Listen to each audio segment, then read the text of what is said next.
Manaus é a capital do Amazonas, rodeada pela maior floresta tropical do planeta. Aqui, as pessoas são muito próximas da natureza. E elas têm raízes tão profundas quanto as de suas árvores. E até seus pássaros nunca voam para muito longe desta terra.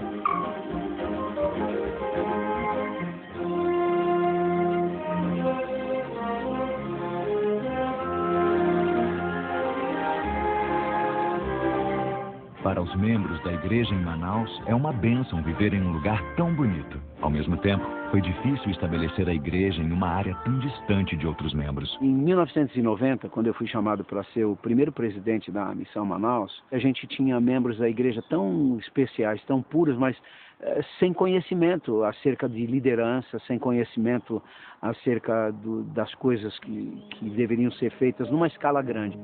Naquela época, o templo mais próximo ficava em São Paulo, a 4.000 quilômetros de distância. Membros de outras estacas organizavam caravanas para ir ao templo, mas nenhum deles tinha que percorrer uma distância tão grande.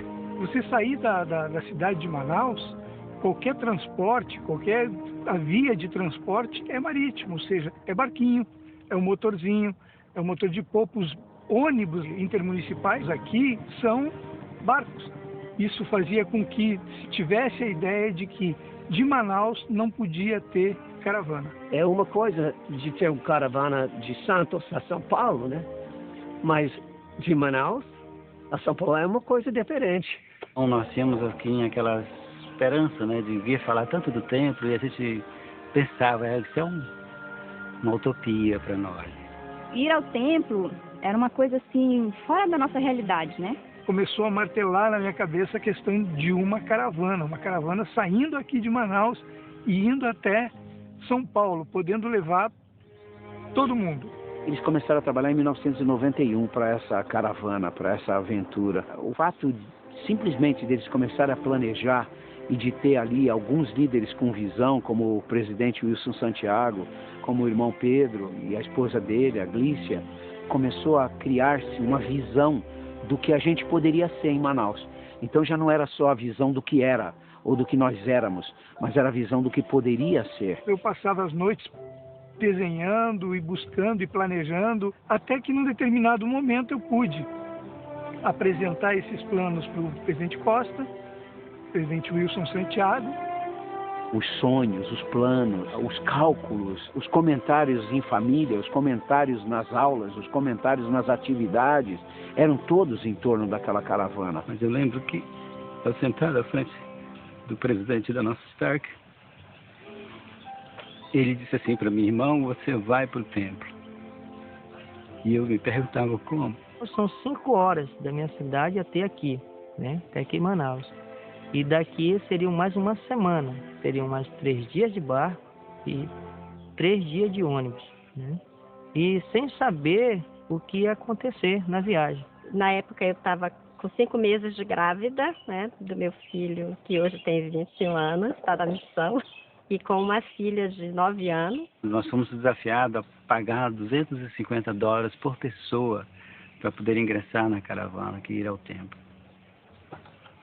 E eu pensei, né, para mim, né, era $750, era um valor muito alto, né? E como eu trabalho com marcenaria, trabalho com carpintaria, eu vendi as ferramentas para ir ao templo. Era a única coisa que eu tinha. Pensava na parte financeira, pensava em deixar o lar, sair em busca de algo que eu não conhecia. Mas ao mesmo tempo eu tinha um sentimento no meu coração, eu queria ir ao templo.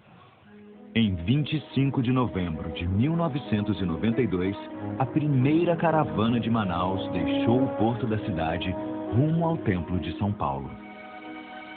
Eu tinha um coração muito apertado quando eles saíram no porto, porque eu não podia ir, e eu queria muito ir com eles. Muito medo. A noite era pior, né? Porque é muito escuro, a gente não só tem o foco de uma lanterna só, que é do barco, e a gente não consegue enxergar nada, não consegue nem saber onde é a margem.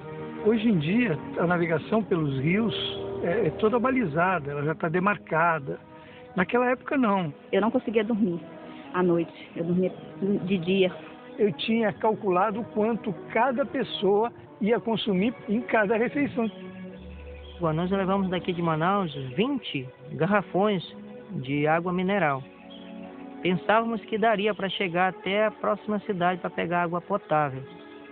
No entanto, no caminho, a água acabou. E os líderes ficaram muito preocupados, porque como que nós vamos conseguir água em pleno rio?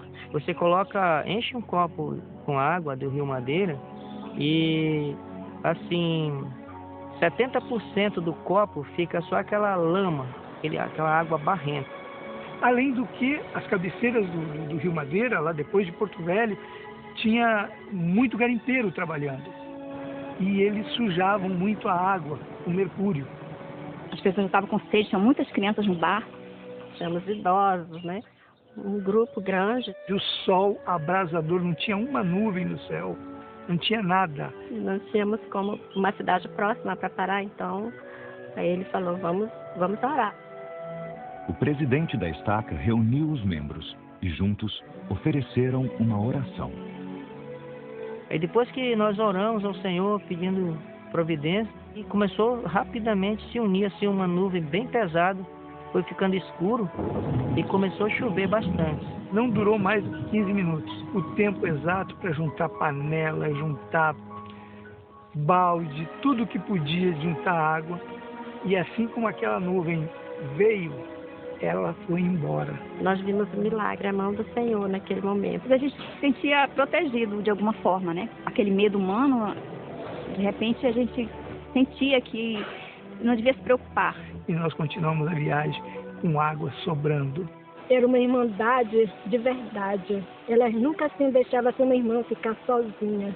Quando elas viam uma irmã que estava assim, um pouco assim separada, elas chamavam. Eu pude sentir esse amor delas. Isso que é uma verdadeira irmandade. Após 3 dias de barco, era chegada a hora da segunda parte da viagem. Mais 3 dias de ônibus. Estava chovendo e nós tivemos que descer e pegar nossas bagagens, sair com nossas crianças, nossas idosas no meio da chuva, para entrar no ônibus que estavam esperando por nós lá. A gente anda 15, meia hora dentro de um ônibus. Lá a gente andou 3 dias, né? Uma estrada super esburacada. O ônibus sacolejou tanto que o para-brisa do ônibus caiu. Ao longo do caminho, membros da igreja que moravam no percurso por onde a caravana iria passar esperaram por horas para apoiar os membros da caravana de Manaus. Eu lembro que a primeira parada que nós fizemos foi Ji-Paraná. O presidente do ramo nos esperou com uma faixa que dizia assim: sacrifício traz bênçãos. Os irmãos nos esperavam e nós tivemos um jantar e tudo. Muitos daqueles irmãos também se sacrificaram para que nós pudéssemos estar lá no templo. A nossa viagem ela foi marcada de pessoas sempre nos ajudando. Nós não estávamos só. E após 1.000 quilômetros de navegação por rios e mais 3.000 quilômetros de estrada, a caravana finalmente chegava ao seu destino. Quando o irmão falou que a gente já estava em São Paulo, foi uma alegria muito grande. Foi assim, uma emoção assim de todo mundo. A gente gritou. E a gente queria olhar pela janela, queria ver onde a gente estava. De repente, o ônibus faz uma curva e o irmão diz assim: nós chegamos no templo.